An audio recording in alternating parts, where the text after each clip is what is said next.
Hey guys, I'm Jared, and this is a special video for everyone out there following the recent controversy with D&D OGL 1.1. There's so much news surrounding this topic, I decided to make a special coverage video to get everyone up to speed with what's happening with Wizards of the Coast and the effects of this situation on other, usually smaller, TTRPG publishers.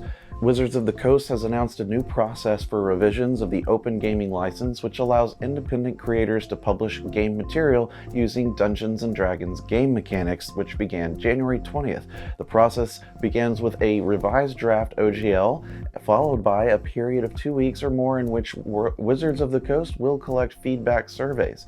Wizards of the Coast will also put the core D&D mechanics in a Creative Commons license and make other moves to try to restore trust in a new draft of its OGL, which allows independent creators to publish game material using Dungeons & Dragons game mechanics. Critical Role has issued an ambiguous response to the recent D&D OGL 1.1 controversy, stating that they will stand behind both their industry peers as well as creators that are making a new RPG system and original ideas. This statement was made after Critical Role, which has a massive fan base in the TTRPG community, came under pressure to either issue a response or be at risk to take collateral damage from the fans still enraged over Wizards of the Coast's handling of the D&D OGL 1.1 leaks.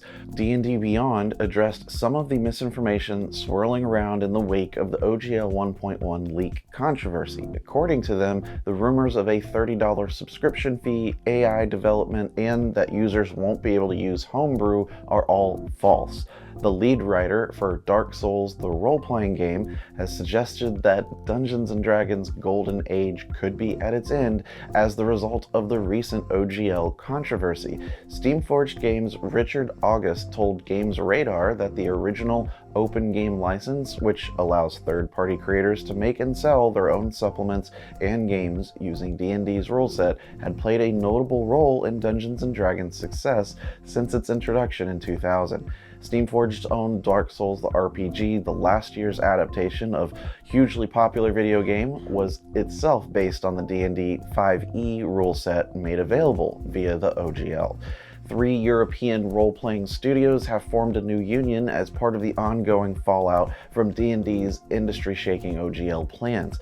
The founding members of the European RPG Studios Union are Studio Agate, the French team behind decorated Gothic RPG Shadows of Estrin and 5e-powered sword and sorcery game Fateforge, German publisher Erwick Verlag, known for fantasy RPGs Splittermond and Malmstrom, and Italian company Acheron Games, maker of alt history RPG Lex Arcana, the spaghetti fantasy Brancalonia, and Inferno, which adapts the hell of Dante's Divine Comedy for D&D 5e. In a joint statement, the ESU said that it would work to promote role-playing games and advocate for the recognition of tabletop RPGs as a genre of literature and form of art before national and European institutions, as well as serving to protect creators in the tabletop industry. The Open Game License launched by Pathfinder maker Paizo in response to the embattled Dungeons & Dragons OGL has already seen more than 1,500 RPG companies pledging support, according to the studio. The Open RPG Creative License, ORC, was announced last week as an effort to irrevocably and unquestionably keep alive the spirit of the Open Game License in the wake of proposed changes to D&D's OGL, which made the basic rules of the fantasy RPG available for third-party creators to use in their own games and supplements. Original Dungeons & Dragons Open Gaming License architect Ryan Dancy's petition to Hasbro and subsidiary Wizards of the Coast, demanding that they make a public statement that they will not pursue any plans to deauthorize or revoke OGL version 1.0, is nearing 25,000 signatures on change.org.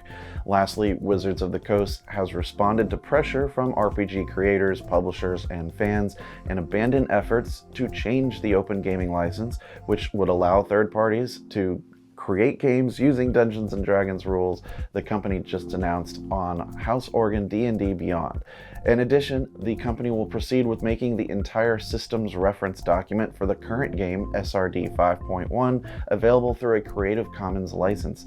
Third-party creators will now be able to choose which license they prefer to use. That's all for now on Wizards & Company, but we will continue to report on the news that comes out surrounding this controversy on our regular board game news schedule. Thanks for tuning in today, and as always, we appreciate all your support. Remember, teach when you can, but always be learning. I'm Jared with Meeple Mentor, and I'll see you next time.